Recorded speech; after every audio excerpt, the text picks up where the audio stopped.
C'è un serio pericolo di chiusura perché appunto viene chiesto di ridurre i conferimenti proprio alla luce di questo esubero di latte nel mercato. Potrebbero essere davvero tante, tra le quasi oltre 1000 stalle venete, delle quali 322 sono in provincia di Treviso, quelle a rischio chiusura.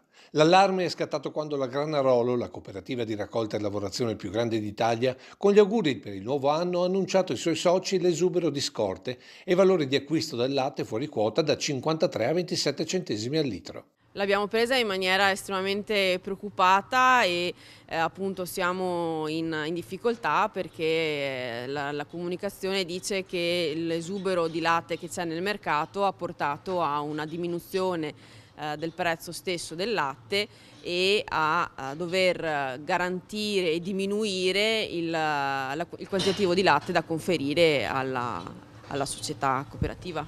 È forse il segnale più evidente dell'immissione nelle nostre filiere di latte estero, dalla Francia e dalla Germania in particolare, ad appena 16 centesimi al litro, che sta mettendo fuori mercato i nostri allevatori, considerando che hanno costi di produzione minimi di almeno 50 centesimi al litro.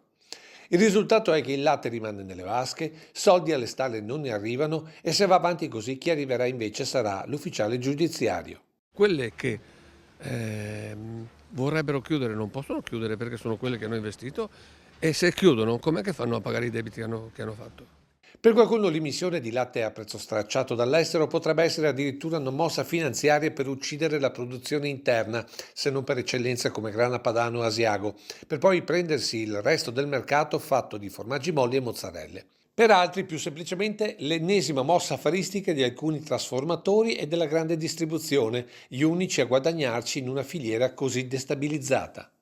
I prezzi dei formaggi sono cresciuti, ma se adesso il latte va giù devono rimanere sempre allo stesso livello oppure potrebbero essere anche, diciamo così, messi a disposizione del consumatore con prezzi più bassi. Che significherebbe tra l'altro un aumento dei consumi. Intanto già dopo le festività le associazioni puntano ad organizzare un incontro con le grandi cooperative trevigiane e venete per cercare di sostenere soprattutto i giovani allevatori, puntando sulla garanzia di qualità e salute del nostro latte. Prodotto italiano che possiamo dire è certificato, cosa che con latte spot non sempre accade. Assolutamente, il latte è uno dei prodotti più controllati, più sicuri in assoluto ed è in particolare quello italiano.